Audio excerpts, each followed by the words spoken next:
জয় গুরু, জয় শ্রী গুরু বাবাজি বা শ্রী মহাবতার বাবাজির জয়, জয় শ্রী শ্রী মহেশ্বরনাথ বাবাজির জয়। হিমালয়বাসী গুরুর ছত্রছায়ায় এক যোগীর আত্মকথা বইটি থেকে আপনাদের পাঠ করে শোনাচ্ছি। এটি শ্রী এম এর আত্মজীবনী। আর আমরা শুনেছি মস্তানের আশীর্বাদ পর্যন্ত 10 নম্বর অধ্যায়। তারপর কিছুদিন কুম্ভে গিয়েছিলাম, সেই জন্য বন্ধ ছিল। আজ পরবর্তী অংশ 3 সাধু, 11 অধ্যায়। শ্রী গুরুদেব আমাদের সবসময় চোখে চোখে রাখেন। নানা সময়ে তিনি সবসময় যে সশরীরে এসে সমস্ত কাজ করে যান তা নয়, বিভিন্ন মহাপুরুষদের পাঠিয়ে বা বিভিন্ন মানুষকে পাঠিয়ে আমাদের যেটা প্রয়োজন সেই প্রয়োজন মিটিয়ে দিয়ে যান। কখনো আমরা সেটা বুঝতে পারি, কখনো বুঝতে পারি না। কখনো স্বপ্নের মাধ্যমে তিনি নির্দেশ দিয়ে যান বা কখনো স্বপ্নের মাধ্যমে আমরা কিছু অনুভব করি। তবে পরবর্তীকালে আমরা যখন পেছন ফিরে দেখি বা যখন বয়সের সাথে সাথে বা সাধন পথে আমরা যখন এগিয়ে যাই, তখন যখন পেছন ফিরে আমরা দেখি, তখন বুঝতে পারি প্রত্যেকটারই দরকার ছিল। প্রতিটি জিনিস, তা সে দুঃখ কষ্ট হোক বা কোনো শিক্ষা বা কোনো মহাপুরুষ বা কোনো সাধারণ মানুষ আমাদের জীবনে কত বড় ভূমিকা পালন করে গেছেন, সেটা আমরা পরবর্তী সময়ে বুঝতে পারি। আর তারই প্রতিফলন আমরা মহাপুরুষদের জীবনীতে বারবার দেখতে পাই। শ্রীএম লিখছেন, এবার কিছু বিশেষ মানুষের সাথে আমার সান্নিধ্যের কথা বলবো। এদের মধ্যে 3 জন ছিলেন সন্ন্যাসী, একজন অন্যজনের থেকে সম্পূর্ণ আলাদা। তাঁরা ছিলেন স্বামী অভেদানন্দ, ছেম্পাজান্থি স্বামী এবং রামকৃষ্ণ মিশনের স্বামী তপস্যানন্দ। প্রথম অধ্যায়ে মনে করলে দেখবেন আমি হিন্দু ভক্তিমার্গের চর্চার সাথে আমার প্রথম পরিচয়ের কথা বলেছিলাম। কিভাবে মৃদঙ্গ ও করতালের ছন্দে আপ্লুত হয়ে আমি বাড়ি থেকে দৌড়ে বেরিয়ে গিয়ে একটা ছোট দলকে বড় দাড়িওয়ালা একজন লম্বা সুপুরুষের চারিদিকে গান গাইতে ও নাচতে দেখেছিলাম। তিনি ছিলেন স্বামী অভেদানন্দ। ইস্টফোর্ট অঞ্চলে স্বামী অভেদানন্দের আশ্রম ছিল। তখন সবে সবে একটা নতুন সাইকেল পেয়ে প্রায় রোজই ইস্টফোর্টে চলে যেতাম সাইকেলে করে। ত্রাভাঙ্করের মহারাজারা শ্রী পদ্মনাভর মন্দির রক্ষা করার জন্য ইস্টফোর্ট স্থাপনা করেছিলেন এবং এখানে অগ্রহারম নামক ব্রাহ্মণদের বসতিও ছিল। পরবর্তীকালে এটি দোকান, রেস্তোরাঁ এবং বড় বড় গয়নার দোকান সমেত একটি ছোট শহরে পরিণত হয়। ভাগ্যক্রমে মন্দিরের পুকুরটি এখনও বর্তমান আছে। পুকুরের পশ্চিম দিকে অবস্থিত অভেদানন্দ আশ্রমটি। সেই সময়ে আশ্রমের বাড়ি বলতে ছিল স্বামীজির ছোট্ট কুটির।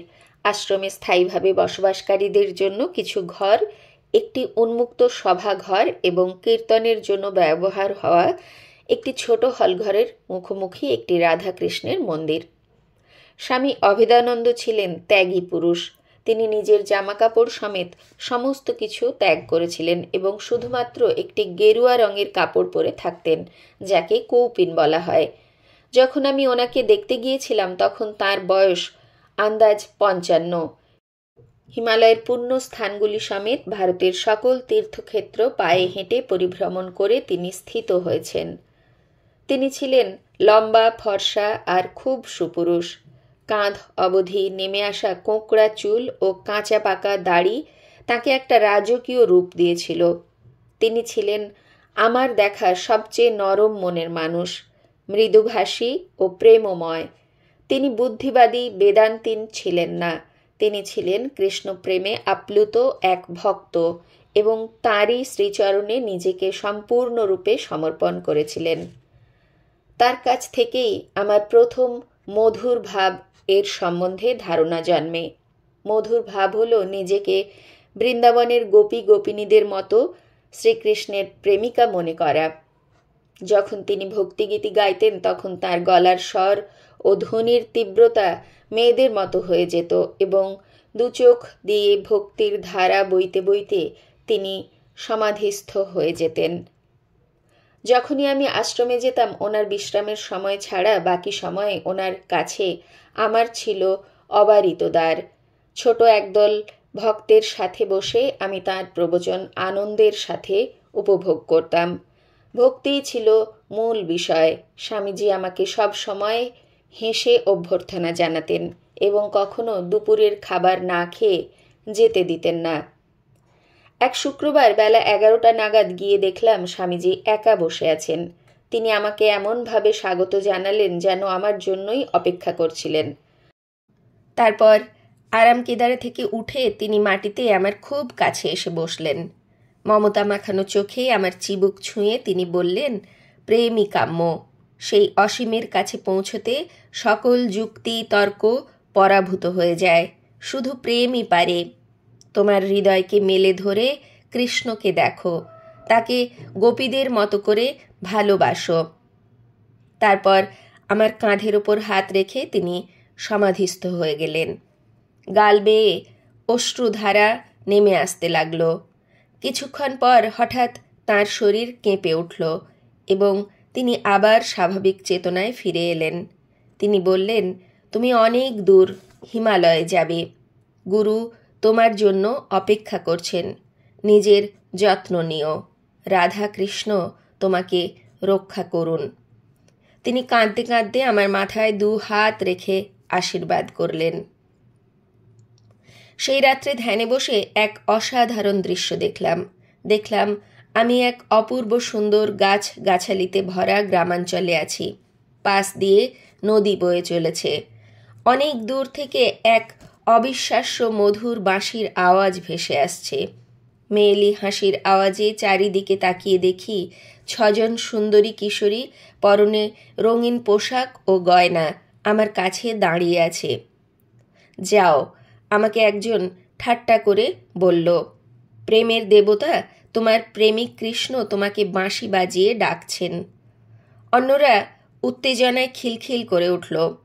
আমি আমার চুড়ি পরা হাত ও পায়ের নূপুর দেখে হঠাৎ উপলব্ধি করলাম যে আমিও তাদের মধ্যে একজন। এই যে, একবার আয়নাতে দেখে তোমার শৃঙ্গার ঠিক করে নাও, আমার এক সাথী বলল। বলে সে আমাকে একটি গোল আয়না দিল। আয়নায় তাকিয়ে দেখলাম একটি সুন্দরী গয়নাতে সুসজ্জিতা তরুণী আমার দিকে তাকিয়ে হাসছে। হঠাৎ আমি লজ্জা পেয়ে গেলাম। আয়নাতে আমার গালগুলি লাল হয়ে যেতেও দেখলাম। আমার সঙ্গিনীরা খিলখিলিয়ে হেসে উঠে বলল, ও লজ্জা পাচ্ছে। আমি আমার বাঁকা ভ্রু, ভারী চোখের পাতা ও লাল ঠোঁট দেখে নিলাম। সব ঠিক আছে। আমি আমার প্রিয়তমের সাথে মিলনের জন্য প্রস্তুত। আমি লজ্জা আর উত্তেজনায় কাঁপছিলাম। তারপর বাঁশি থেমে গেল। এক তীব্র চন্দনের গন্ধে বাতাস ভরে গেল। কেউ পেছন থেকে আমার কাঁধে হাত রাখল। আমার সহেলীরা তাদের চুড়ি ও নূপুরের রুনুঝুনু আওয়াজ তুলে দৌড়ে পালিয়ে গেল। আমি পেছন ফিরে আমার প্রিয়তম কৃষ্ণের পদ্ম চোখের দিকে তাকিয়ে অচৈতন্য হয়ে গেলাম। যখন উঠলাম সকাল হয়ে গেছে। আর মাত্র একবারই আমার এই রকমের অভিজ্ঞতা হয়েছিল, আর সেটা ছিল বৃন্দাবনে অনেক বছর পরে। ত্রিবান্দ্রম শহরে স্বামী অভেদানন্দই প্রথম নগর সংকীর্তন বা সকলে সমবেত হয়ে গানের প্রচলন করেন, আর তিনি প্রথম অখণ্ড নাম সংকীর্তন বা না থেমে একভাবে নাম করে যাওয়া শুরু করেন। এই প্রথা এখনও চলছে। অভেদানন্দ আশ্রমে ভক্তরা পালা করে নাম করতে থাকে। নাম কখনো থামে না। এই প্রথার গুণ বা দোষ নিয়ে আলোচনা আমরা করব না। হয়তো কারো কারোর জন্য এটা উপকারী, কিন্তু স্বামী অভেদানন্দের সরল শিশুসুলভ ভক্তিভাব আমার মধ্যে এমন এক গভীর ভক্তিভাব জাগিয়ে তুলেছিল, সেটা আমার চেতনার এত গভীরে ছিল যে আমি নিজেই তা জানতাম না। এরপর বলি ছেম্পাজান্থী স্বামীর কথা। তিনি ছিলেন অন্যরকম। তিনি দেখতে একদমই সাধারণ ছিলেন। রোগা, প্রায় কঙ্কালসার, আর জটা মাথার চারিদিকে এক অদ্ভুত টুপির মতো করে জড়ানো। তথাকথিত সুপুরুষ তিনি ছিলেন না এবং কদাচিৎ কথা বলতেন। রাস্তায় দেখলে যে কোনো লোক তাকে পাগল বলে ভুল করত। তিনি সাধারণত একটা সাদা তোয়ালে কোমরে জড়িয়ে রাখতেন এবং ছোট্ট একটা খড়ের ছাউনির ভেতরে উবু হয়ে বসে থাকতেন। ত্রিবান্দ্রম শহরের বাইরে একটি ছোট গ্রামের নাম ছেম্পাজান্থি। এটি শ্রী নারায়ণ গুরুর জন্মস্থান বলে বিখ্যাত ছিল। ছেম্পাজান্থি থেকে অল্প দূরে লওলা কলেজে আমি স্নাতক স্তরের আগের পড়াশুনো করেছিলাম। তাই একদিন বিকেলবেলায় আমি স্বামীর সাথে দেখা করার জন্য সেখানে গেলাম। ততদিনে আমরা নতুন বাড়িতে চলে এসেছি। এক প্রতিবেশী আমাদের কাছে স্বামীর কথা বলেন। এই প্রতিবেশীর কাছেই আমি জানতে পারি যে স্বামী ছেম্পাজান্থি গ্রামে একটি চায়ের দোকান চালাতেন। এক রাতে উত্তর থেকে এক পরিব্রাজক সাধু এসে তাকে শ্রীরাম মন্ত্রে দীক্ষিত করেন। ক্রমাগত নাম করতে করতে স্বামী দেখেন যে তিনি নামে সম্পূর্ণ মশগুল হয়ে গেছেন, আর এতটাই মশগুল যে তিনি আর কোনো কাজ করতে পারছেন না। তিনি চায়ের দোকানটা তুলে দিলেন এবং কাছের জঙ্গলে গিয়ে দীর্ঘ সময় কাটাতে লাগলেন। কখনো রামভক্ত হনুমানের ভাব তার মধ্যে এসে যেত এবং তিনি হনুমানের মতো ব্যবহার করতে শুরু করতেন। গাছের ডালে থাকতেন, বাদাম খেতেন এবং এক গাছ থেকে অন্য গাছে দোল খেতেন।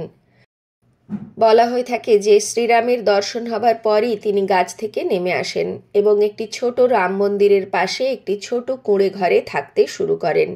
সেখানেই আমি ওনার সাথে দেখা করতে গিয়েছিলাম। কুঁড়ে ঘরের বাইরে কেবল একজনই ছিলেন। আমার উদ্দেশ্য বুঝিয়ে বলতে তিনি কুঁড়ে ঘরের ভেতরে গেলেন এবং সাথে সাথেই বাইরে এসে বললেন, তুমি ভেতরে যাও। মাটি ও গোবর দিয়ে লেপা একটু উঁচু একটা চাতালে রোগা জটাধারী স্বামীকে বসে থাকতে দেখলাম। একটা মাদুরের ওপর তিনি উবু হয়ে বসেছিলেন। কোনো ভূমিকা ছাড়াই তিনি ইশারায় বললেন, এসো। আমি ওনার কাছে গেলাম। বললেন, বসো। আমি ওনার সামনে গিয়ে বসলাম। রামায়ণম। উনি আমার দিকে তাকিয়ে বললেন, আমি পড়েছি। আমি বললাম, কিন্তু আমি যথেষ্ট নয়। আমাকে থামিয়ে উনি বললেন, তবে মায়ানম। উনি বললেন। এবার আমি বুঝতে পারলাম, উচ্চারণ স্পষ্ট। উনি মহাকাব্য রামায়ণের কথা বলছেন না, উনি শব্দটাকে দুভাগে ভাগ করেছেন, রা এবং মায়ানম। তারপর তিনি বললেন, রা মানে রাত্রি, অন্ধকার, ইরতু। এই অন্ধকারকে চলে যেতে হবে, তবেই তুমি রামকে দেখতে পাবে। নিজের কানকে বিশ্বাস করতে পারছিলাম না। একজন অশিক্ষিত মানুষ, যিনি আগে চা বানাতেন, তিনি বেদান্তের মূল সত্যকে এত সহজে তুলে ধরলেন। রাম অর্থাৎ সত্যকে দেখার আগে অজ্ঞানতার অন্ধকারকে সরে যেতে হবে। এই কি সেই একই লোক যে কিনা গাছে গাছে লাফিয়ে বেরিয়ে বাদাম খেয়ে হনুমানের মতো ব্যবহার করেছে? উনি চুপ হয়ে গেলেন। আমি আধ ঘন্টারও বেশি অপেক্ষা করার পর চলে যাবার সিদ্ধান্ত নিলাম। বিদায় জানাবার জন্য উঠে দাঁড়িয়ে তাঁর পা ছুঁলাম। তিনি মুখ দিয়ে ঠিক হনুমানের মতো একটা আওয়াজ করে ডান হাতের তর্জনী আমার কপালে ছোঁয়ালেন। আমি হেঁটে বেরিয়ে এসে তাড়াতাড়ি বাসস্ট্যান্ডের দিকে চলতে লাগলাম, কারণ ততক্ষণে অনেক দেরি হয়ে গিয়েছিল। বাসে বসে আমি ভাবছিলাম, অন্ধকারকে চলে যেতে হবে। হ্যাঁ, অন্ধকারকে চলে যেতেই হবে। স্বামী তপস্যানন্দ ছিলেন এই দুজনের থেকে সম্পূর্ণ আলাদা। তিনি তখন স্বাস্থ্যমঙ্গলমে অবস্থিত রামকৃষ্ণ মিশনের সভাপতি ছিলেন। এই রামকৃষ্ণ মিশন একটা দাতব্য হাসপাতালও চালাতো। আমি মহান সাধু শ্রীরামকৃষ্ণ পরমহংস এবং তাঁর বিখ্যাত ও অতুলনীয় শিষ্য স্বামী বিবেকানন্দের কথা পড়েছিলাম, কিন্তু ত্রিবান্দ্রমে যে রামকৃষ্ণ মিশনের একটি শাখাও আছে তা জানতাম না। এইভাবে আমি এর অস্তিত্ব খুঁজে বার করেছিলাম। ত্রিবান্দ্রম পাবলিক লাইব্রেরিতে আমি প্রথম দ্য কমপ্লিট ওয়ার্কস অফ স্বামী বিবেকানন্দের সব কটি খণ্ড পড়েছিলাম। এই লাইব্রেরি থেকে অল্প দূরে মিউজিয়াম গার্ডেন বলে একটা খুব সুন্দর বাগান আছে। আমার অভ্যেস ছিল লাইব্রেরি থেকে বাগান অবধি রোজ হেঁটে গিয়ে সেখানে একটা বেঞ্চিতে চুপচাপ বসে থাকা। একদিন উজ্জ্বল মুখের এক তরুণ গেরুয়াধারী সন্ন্যাসীর সাথে দেখা হলো। কৌতূহলী হয়ে জানতে চাইলাম, উনি কে? তিনি শিশুর মতো হাসতে হাসতে বললেন যে তিনি রামকৃষ্ণ মিশন থেকে এসেছেন, আর সেটা খুব দূরেও নয়। জানতে চাইলাম, আমি কি আশ্রমে যেতে পারি? নিশ্চয়ই, তোমার যাওয়া উচিত। তিনি আবার হেসে উঠে বললেন, আর আমাদের প্রধান স্বামী তপস্যানন্দের সাথে তুমি অবশ্যই দেখা করো। মহান আত্মা, চলে এসো কখনো। আমার নাম গোলকানন্দ। তাই এক রবিবার সকালে আমি গেলাম। স্বামী গোলকানন্দ স্বামী তপস্যানন্দের সাথে আমার পরিচয় করিয়ে দিলেন। রামকৃষ্ণ মিশনের সকল সন্ন্যাসীদের মতো তিনিও গেরুয়া রঙের ধুতি ও পাঞ্জাবি পরেছিলেন। ওখানে যে কোনো লোকেরই প্রথম ধারণা হবে যে তা হলো কঠোরতা ও নিয়মানুবর্তিতা। যাই হোক, যত দিন যেতে লাগলো আমি ইচ্ছাকৃতভাবে তৈরি করা কঠোরতার মুখোশের আড়ালে লুকিয়ে থাকা একটা কোমলতা ও ভালোবাসা অনুভব করতে লাগলাম। আমি ওনার কাছ থেকে অনেক কিছু শিখেছি, বিশেষ করে রামকৃষ্ণ বিবেকানন্দের আন্দোলন সম্পর্কে। আর আমি স্বামী বিবেকানন্দের জীবে প্রেম করে যেই জন সেই জন সেবিছে ঈশ্বর এই কথার মানে প্রথমবারের জন্য বুঝতে পেরেছিলাম। স্বামীজির হৃদয় মানবতার দুঃখে কেমনভাবে ক্ষতবিক্ষত হতো তা বুঝতে পেরেছিলাম। স্বামী তপস্যানন্দজি আমাকে রামকৃষ্ণদেবের কাজকর্ম এবং ওনার সবচেয়ে বড় শিষ্য স্বামীজির নির্দেশে যে সকল অদম্য ও স্থির সংকল্প ব্যক্তি অক্লান্তভাবে কাজ করে যেতেন তাদের ওপর আলোকপাত করেন। উনি নিজে শ্রীরামকৃষ্ণ পরমহংসদেবের প্রত্যক্ষ শিষ্য মহাপুরুষ মহারাজ নামে পরিচিত স্বামী শিবানন্দের শিষ্য ছিলেন। তিনি শ্রীরামকৃষ্ণদেবের স্ত্রী সারদা দেবীর অনেক দিন ধরে সেবা করেন এবং অনেক আশীর্বাদ পান। স্বামী তপস্যানন্দজি প্রফেসর বালাকৃষ্ণন নায়ারের সাথে আমার পরিচয় করিয়ে দেন। তার মতে প্রফেসর স্ত্রী ও পুত্রকন্যাদের সাথে সাংসারিক জীবনযাপন করা সত্ত্বেও বেদান্তের সর্বোচ্চ শিখরে পৌঁছতে পেরেছিলেন। অনেক রবিবার সাঙ্গুমুখম সমুদ্র তীরে কালাড়ি অভ্যাস করতে যাওয়ার পথে অধ্যাপক বালাকৃষ্ণন নায়ারের বাড়িতে চলে যেতাম এবং ওনার কাছে সহজ ভাষায় শ্রীরামকৃষ্ণ পরমহংসদেবের নাতিগর্ভ কাহিনীর মধ্য দিয়ে বেদান্তের ব্যাখ্যা শুনতাম। অনেক বছর পরে স্বামী তপস্যানন্দ যখন চেন্নাইয়ের শ্রীরামকৃষ্ণ মিশনের প্রধান হন এবং শ্রীরামকৃষ্ণ পরম্পরার সহ সভাপতি হন, তখন তিনি আমাকে শ্রীরামকৃষ্ণ মন্ত্রে দীক্ষিত করেন, যা থেকে আমি এতদিন রামকৃষ্ণ পরম্পরার একজন সহকারী হিসাবে তাদের বিভিন্ন কেন্দ্রে কিছু সময় অতিবাহিত করা সত্ত্বেও বঞ্চিত ছিলাম। এর জন্য আমি ওনার কাছে চিরকৃতজ্ঞ থাকব। আজ এই পর্যন্তই। আমরা একটু একটু করে যত এগিয়ে যাব আরও নানা রহস্যময় ঘটনার সাথে পরিচিত হব তাঁর জীবনের। জয় গুরু, গুরু কৃপাহি কেবলম। জয় শ্রী শ্রী মহেশ্বরনাথ বাবাজির জয়। জয় শ্রী গুরু বাবাজির জয়। জয় গুরু।